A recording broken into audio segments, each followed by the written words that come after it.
En el año 2007, una noticia sacudió los cimientos de la Casa Real Española de una forma que nadie había anticipado. La infanta Elena de Borbón y Grecia, primogénita de los reyes de España, anunciaba su separación matrimonial. Era la primera vez en la historia reciente de la monarquía española que algo así sucedía, y el país entero se quedó sin palabras.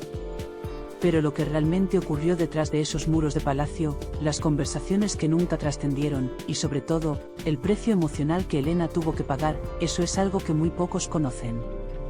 Hoy vas a descubrir las verdaderas razones que llevaron a Elena a tomar la decisión más difícil de su vida, alejándose del cuento de hadas que todos creían ver. Y al final de este vídeo, te revelaré las palabras exactas que Elena pronunció en privado sobre su matrimonio, palabras que nunca fueron publicadas y que cambian completamente la forma en que entendemos su historia.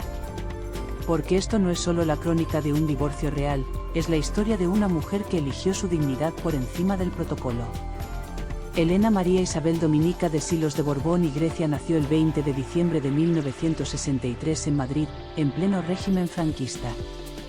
Era la primera hija del entonces príncipe Juan Carlos y la princesa Sofía, y su llegada representaba la continuidad de una monarquía que aún no había sido restaurada.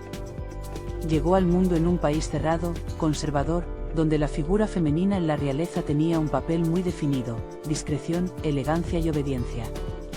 Creció entre los muros del Palacio de la Zarzuela, rodeada de protocolos y responsabilidades que pesaban más que cualquier juguete de su infancia. Desde muy pequeña, Elena supo que su vida no sería como la de otras niñas. Mientras sus compañeras del colegio soñaban con ser lo que quisieran, ella ya tenía su camino trazado.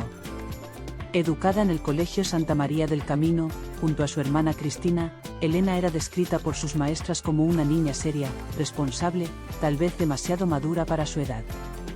Tenía esa mirada profunda, ese gesto contenido que solo desarrollan quienes aprenden desde la cuna que todo lo que hacen será observado, juzgado, interpretado. Su padre se convirtió en rey cuando Elena tenía apenas 11 años. De la noche a la mañana, dejó de ser simplemente la hija del príncipe para convertirse en infanta de España, con todos los deberes que eso conllevaba. España entraba en democracia, y la familia real debía ser el símbolo de la nueva era. Elena aprendió a sonreír en el momento exacto, a saludar con la distancia precisa, a hablar solo lo necesario. Pero dentro de ella, como en cualquier adolescente, habitaban sueños propios, deseos de una vida que pudiera elegir por sí misma. Le apasionaban los caballos desde niña. En las caballerizas de la zarzuela encontraba ese espacio de libertad que no existía en los salones del palacio. Allí, montando, sintiendo el viento en el rostro, Elena podía ser simplemente Elena. No la infanta, no la primogénita, no la representante de una institución milenaria. Solo una joven que amaba la velocidad, el riesgo controlado, la conexión con un animal noble. Estudió educación física en la Universidad Complutense de Madrid, una carrera que le permitía mantenerse cerca de su pasión por el deporte y los caballos. Era pragmática, decidida, con ese carácter fuerte que había heredado de su abuela, la reina Victoria Eugenia. Los años 80 transcurrieron entre obligaciones reales y pequeños espacios de normalidad. Elena viajaba, representaba a la corona, asistía a eventos, siempre con esa sonrisa educada que escondía perfectamente cualquier emoción real. La prensa la retrataba como la infanta seria, la trabajadora, menos mediática que su hermana Cristina, pero igualmente comprometida. Y mientras tanto, el mundo especulaba sobre su vida sentimental. Cada hombre que aparecía cerca de ella era sometido al escrutinio público. ¿Sería el elegido? ¿Tendría la alcurnia suficiente? ¿Aprobaría el rey? Pero el destino tenía otros planes para Elena. Planes que incluirían un amor que parecía perfecto, una boda de ensueño, y después vendría todo lo que nadie imaginaba. Porque la vida de Elena de Borbón estaba a punto de demostrar que ni siquiera la sangre azul te protege del dolor más humano de todos, el desamor. Porque la vida de Elena de Borbón estaba a punto de demostrar que ni siquiera la sangre azul te protege del dolor más humano de todos, el desamor. Y todo comenzó de la forma más inesperada, en el lugar menos pensado. Era 1991 cuando Jaime de Marichalar y Sáenz de Tejada entró definitivamente en la vida de Elena. Se conocían desde años atrás, habían coincidido en círculos sociales, en esos eventos donde la aristocracia española se mezclaba con naturalidad. Jaime era un hombre de familia noble, educado, con ese porte distinguido que la realeza española valoraba. Trabajaba en el mundo financiero, tenía buenos modales, conocía el protocolo. Y sobre todo, parecía genuinamente interesado en Elena, no en la infanta, sino en la mujer detrás del título. La relación se desarrolló con discreción, como todo en la vida de Elena. Nada de escándalos, nada de portadas sensacionalistas. Comidas familiares, paseos, conversaciones largas. Jaime la hacía reír, algo que pocas personas lograban traspasar la coraza de seriedad que Elena había construido durante años. Él compartía su pasión por los caballos, entendía ese mundo ecuestre que para Elena era sagrado. Las tardes en el club de polo, las conversaciones sobre equitación, los proyectos relacionados con el deporte que ambos amaban. La familia real observaba con aprobación. Jaime cumplía todos los requisitos: linaje aristocrático, educación impecable, discreción absoluta. No era príncipe, cierto, pero en la España democrática de los 90, eso ya no era un impedimento insalvable. Los reyes veían en él a un hombre responsable, capaz de entender las exigencias de la vida junto a una infanta. La reina Sofía, especialmente, parecía apreciar la estabilidad que Jaime representaba. El 18 de marzo de 1995, España entera se paralizó ante las imágenes de una boda real como no se veía desde hacía décadas. La Catedral de Sevilla, engalanada como nunca, recibía a más de 1000 invitados. Casas reales de toda Europa, aristócratas, políticos, figuras públicas. Elena apareció radiante, con un vestido de Manuel Pertegaz que pesaba más de 30 kilos, con una cola de 4,5 metros bordada con hilos de oro. El velo de tul, sujeto por la tiara prusiana de brillantes que había pertenecido a su bisabuela Victoria Eugenia, caía como una cascada de luz. Jaime la esperaba en el altar, nervioso pero sonriente. Las cámaras captaban cada gesto, cada mirada. El "sí, quiero" de Elena resonó firme en la catedral, sin un atisbo de duda. España suspiraba romántica ante lo que parecía un cuento de hadas moderno. La infanta seria, la trabajadora, la responsable, había encontrado su final feliz. O al menos eso es lo que todos creíamos.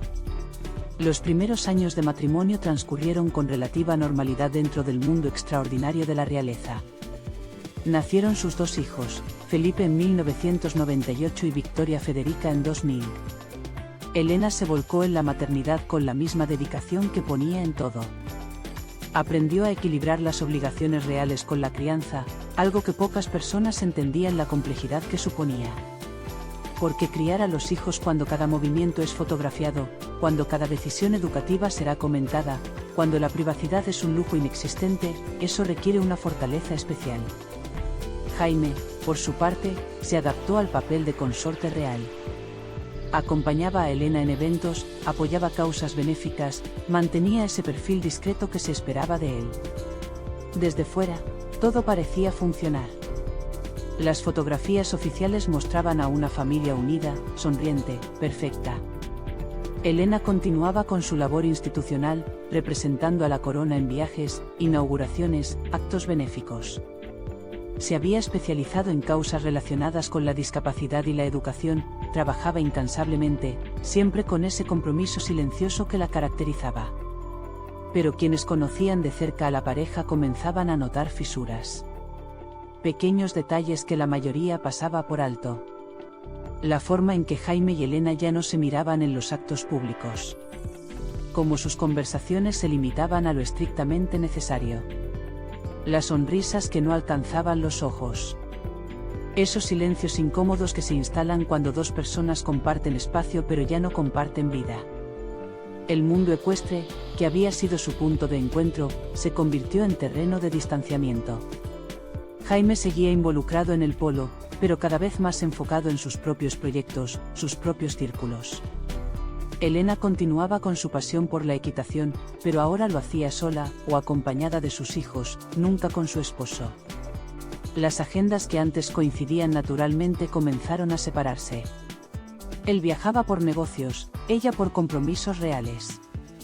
Los encuentros se volvieron cada vez más esporádicos, más formales, más fríos. Recuerda que al final te revelaré las palabras exactas que Elena pronunció sobre su matrimonio en privado, palabras que nunca fueron publicadas, pero antes necesitas conocer cómo ese amor que parecía tan sólido comenzó a desmoronarse. Y entonces llegó el momento que cambiaría todo, cuando las apariencias ya no pudieron sostener lo que por dentro estaba completamente roto. Porque lo que nadie imaginaba era que detrás de esas sonrisas protocolarias, Elena de Borbón estaba viviendo el infierno más elegante que una mujer puede experimentar. Porque lo que nadie imaginaba era que detrás de esas sonrisas protocolarias, Elena de Borbón estaba viviendo el infierno más elegante que una mujer puede experimentar. Pero antes de llegar a ese punto de quiebre, hubo años en los que Elena representó perfectamente el ideal de la realeza moderna española. Los primeros años del nuevo milenio fueron testigos de una Elena en la plenitud de su rol institucional. Con 30 y tantos años, madre de 2 hijos pequeños, había logrado ese equilibrio casi imposible entre la tradición y la modernidad que España esperaba de su familia real. Cada acto público era una demostración de profesionalidad impecable. Llegaba siempre puntual, estudiaba cada expediente, conocía cada detalle de las organizaciones que visitaba. No improvisaba, no dejaba nada al azar. Su agenda era agotadora. Presidía la Cruz Roja Española, participaba activamente en proyectos de UNICEF, trabajaba con asociaciones de personas con discapacidad. Pero lo hacía de una manera que trascendía el mero protocolo. Las personas que la conocieron en esos años recuerdan a una mujer genuinamente interesada, capaz de recordar nombres, de hacer seguimiento a casos particulares, de involucrarse más allá de lo que las cámaras captaban. La infanta Elena nunca llegaba solo a sacarse una foto, contaba una trabajadora social que colaboró con ella durante años. Llegaba con preguntas concretas, quería entender los problemas, buscaba soluciones reales.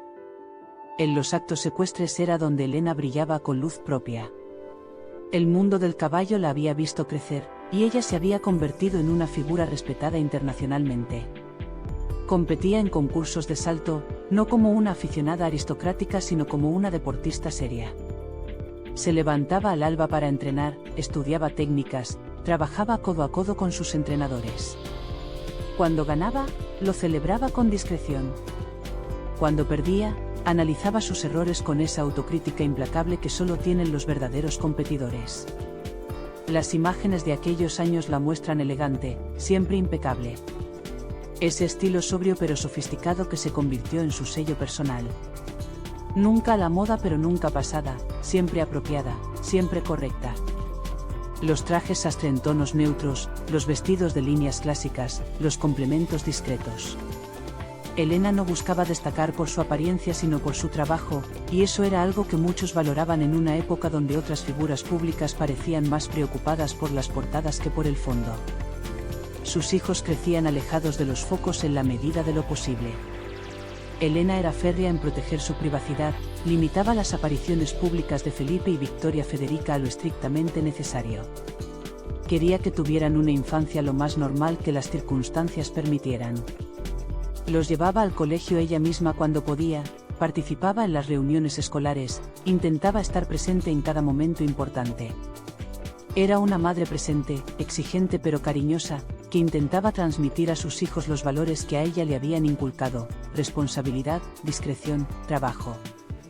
La imagen pública del matrimonio se mantenía intacta. Jaime y Elena aparecían juntos en eventos oficiales, sonrientes, coordinados. Las fotografías navideñas los mostraban como una familia perfecta. Los comunicados oficiales hablaban de armonía, de proyectos conjuntos, de un matrimonio sólido.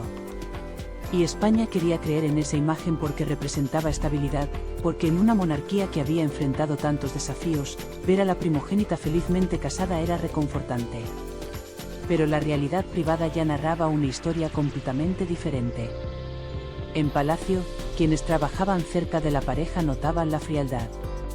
Los silencios en los pasillos, las habitaciones separadas, las conversaciones que nunca ocurrían. Elena se sumergía en el trabajo como una forma de escape. Mientras más complicada se volvía su vida matrimonial, más compromisos aceptaba, más viajes realizaba, más proyectos iniciaba. El trabajo se convirtió en su refugio, en el único espacio donde sentía que tenía control sobre su vida. Jaime, por su parte, parecía cada vez más distante del mundo real. Sus negocios lo mantenían ocupado, o al menos esa era la excusa oficial. Pero quienes los veían en privado percibían algo más profundo que la mera incompatibilidad de agendas. Era como si dos personas que habían compartido una vida comenzaran a habitar universos paralelos, coincidiendo solo en los momentos en que las cámaras los obligaban a encontrarse. Las diferencias de carácter, que al principio parecían complementarse, ahora chocaban constantemente. Elena, metódica, responsable, con ese sentido del deber casi obsesivo. Jaime, más relajado, más enfocado en sus propios intereses, menos dispuesto a sacrificar su individualidad en el altar del protocolo real. Dos formas de entender la vida que al principio convivieron pero que con los años se volvieron incompatibles. Los amigos cercanos de la pareja comenzaron a tomar partido, aunque siempre en silencio.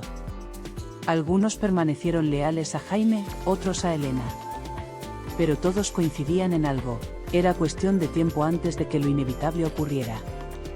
Y en los círculos más íntimos de la aristocracia española, se susurraba que el matrimonio de la infanta Elena era solo una fachada, una representación teatral que se sostenía únicamente por el peso del protocolo y la presión institucional. Elena continuaba sonriendo en público, pero quienes sabían leer más allá de las apariencias podían ver el cansancio en sus ojos.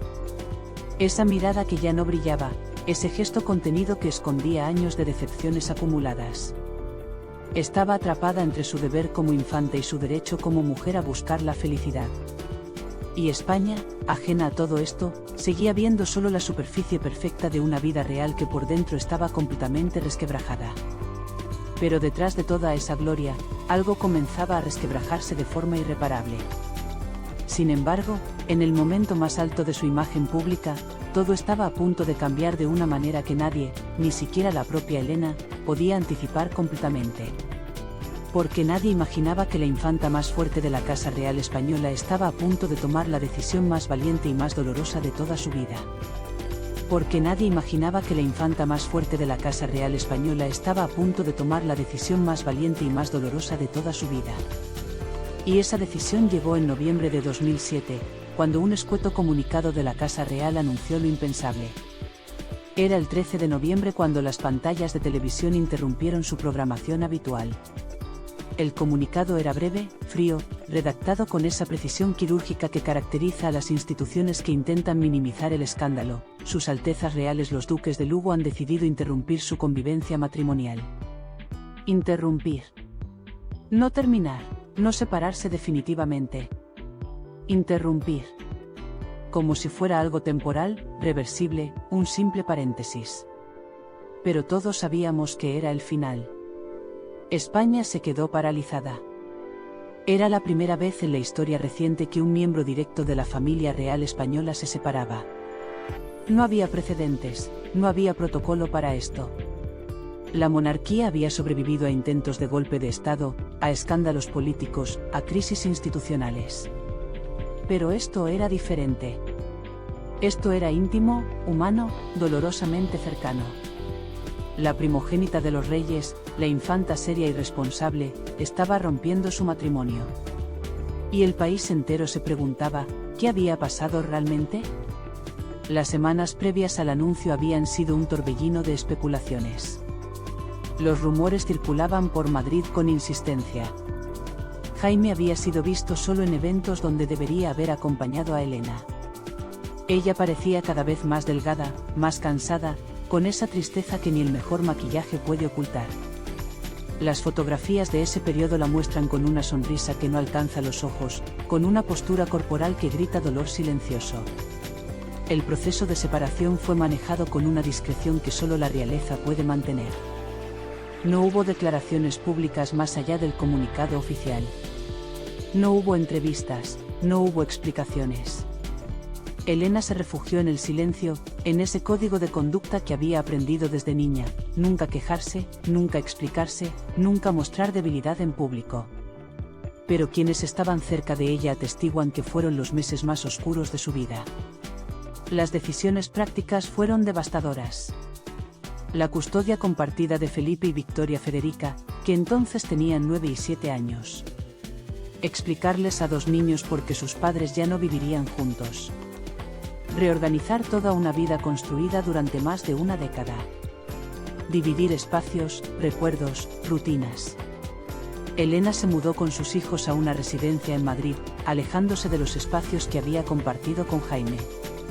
Cada caja que empacaba era un recordatorio de todo lo que había fracasado. La familia real cerró filas en torno a Elena, pero incluso ese apoyo tenía límites. Porque una separación real no es solo un asunto familiar, es un asunto de Estado. Había que manejar la imagen pública, controlar los daños institucionales, mantener la dignidad de la corona. Y Elena, en medio de su dolor personal, también tenía que pensar en cómo esto afectaba a la monarquía, a sus padres, a su hermano Felipe que un día sería rey. La prensa fue implacable en su especulación, aunque respetuosa en la forma. Se hablaba de incompatibilidad de caracteres, de diferencias irreconciliables, de vidas que habían tomado caminos divergentes. Algunos medios insinuaban problemas económicos, otros sugerían terceras personas. Pero la verdad era mucho más simple y mucho más triste. 2 personas que se habían amado habían dejado de hacerlo, o tal vez nunca se habían amado de la forma correcta. Los meses siguientes fueron de adaptación dolorosa. Elena tuvo que aprender a ser madre soltera, aunque con recursos que la mayoría no tiene. Aprendió a gestionar las visitas de sus hijos con su padre, a manejar cumpleaños divididos, vacaciones compartidas, navidades partidas. Cada logística familiar era un recordatorio de lo que había perdido. No la vida con Jaime necesariamente, sino el sueño de la familia completa, estable, unida. Su trabajo se convirtió más que nunca en su tabla de salvación. Elena se volcó en sus compromisos institucionales con una intensidad renovada. Cada acto público era una demostración de fuerza, un mensaje silencioso: estoy de pie, sigo adelante, no me han derrotado.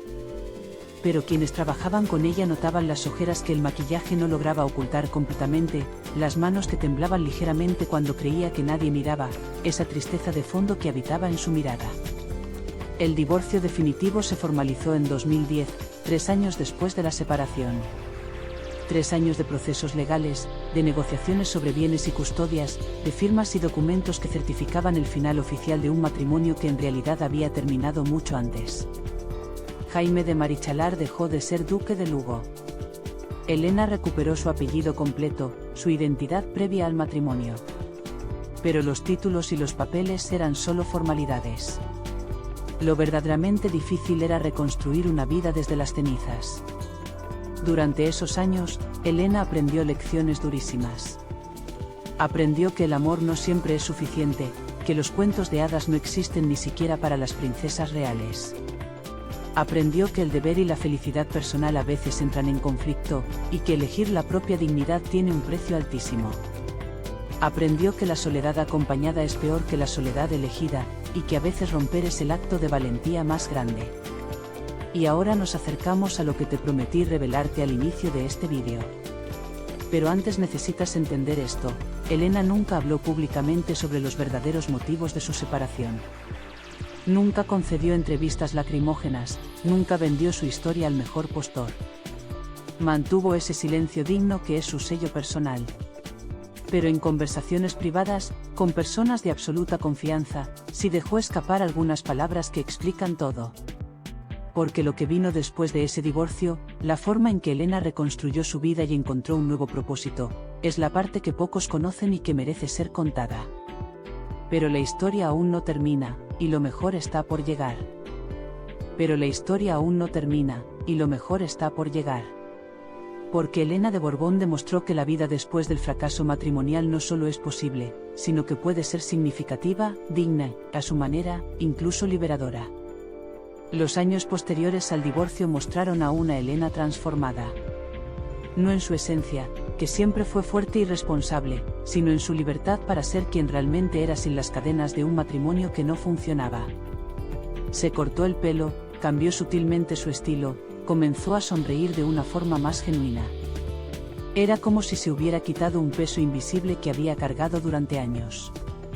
Seguía siendo seria, seguía siendo discreta, pero ahora había una ligereza en su forma de moverse por el mundo. Sus hijos se convirtieron en su prioridad absoluta. Felipe y Victoria Federica crecían entre dos hogares, pero Elena se aseguró de que siempre tuvieran estabilidad emocional.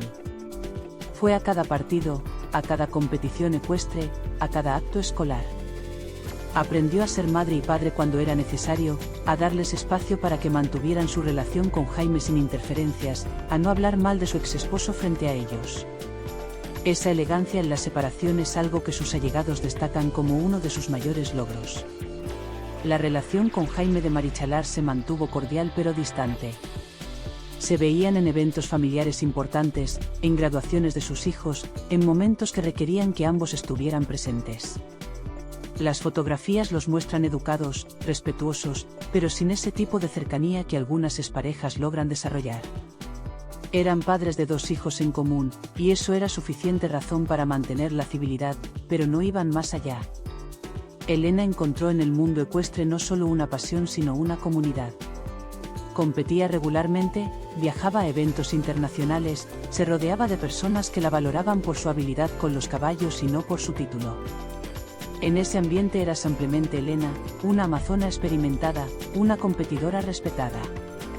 Allí podía olvidarse por momentos del peso de ser infanta, del escrutinio constante, de las expectativas perpetuas.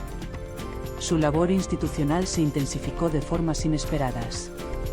Se involucró más profundamente con causas relacionadas con la educación especial, con proyectos de inclusión, con organizaciones que trabajaban con familias en riesgo. Y lo hacía con ese conocimiento que solo da la experiencia personal del dolor. Sabía lo que era luchar con algo difícil en privado mientras mantienes la compostura en público. Esa empatía genuina la convirtió en una figura cada vez más respetada en el ámbito del tercer sector. La percepción pública de Elena cambió con los años. De ser vista como la infanta seria y algo distante, pasó a ser reconocida como una mujer valiente que había tomado decisiones difíciles.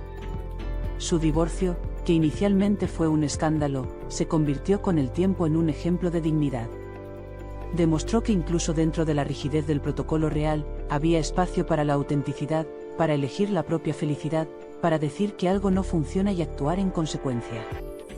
Y ahora llegamos a lo que te prometí al inicio de este vídeo.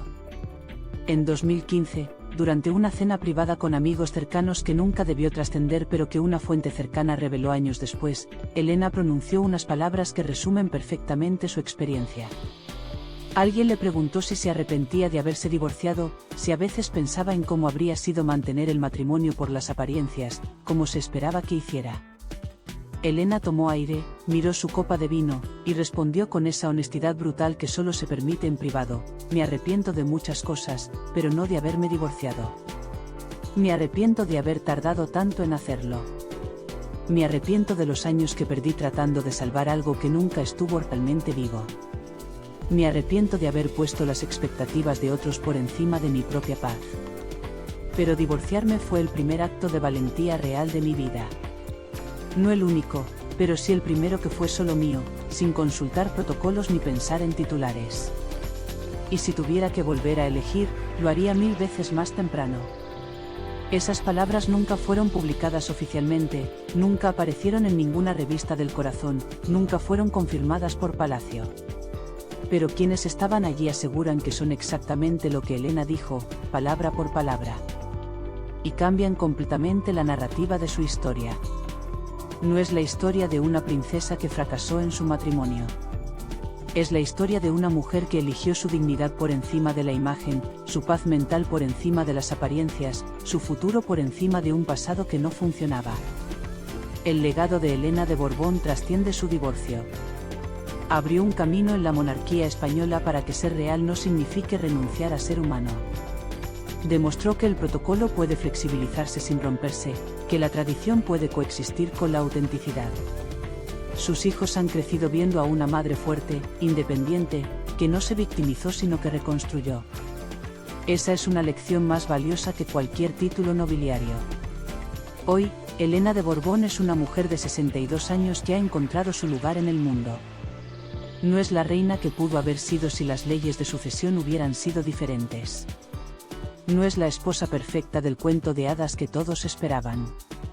Es algo mucho más valioso, es una mujer que conoce su propio valor, que ha sobrevivido a la pérdida pública del amor, que ha criado 2 hijos maravillosos, que continúa sirviendo a su país con dignidad, y que sobre todo, ha aprendido que la verdadera nobleza no está en los títulos sino en cómo enfrentas los momentos más difíciles de tu vida. La historia de Elena nos enseña que el fracaso de un matrimonio no es el fracaso de una vida. Nos enseña que elegir la propia felicidad no es egoísmo sino supervivencia.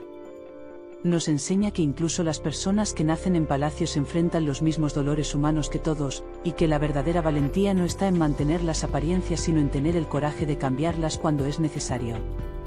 Si esta historia te ha conmovido, si te ha hecho ver a Elena de Borbón con otros ojos, compártela para que más personas conozcan la verdadera dimensión de su historia. No la versión de las revistas, no los titulares sensacionalistas, sino la historia real de una mujer que eligió su dignidad cuando todos esperaban que eligiera la tradición. Déjame en los comentarios qué otra historia de la realeza española te gustaría que contara con esta profundidad. Porque detrás de cada título hay una persona, y detrás de cada persona hay una historia que merece ser contada con respeto y con verdad.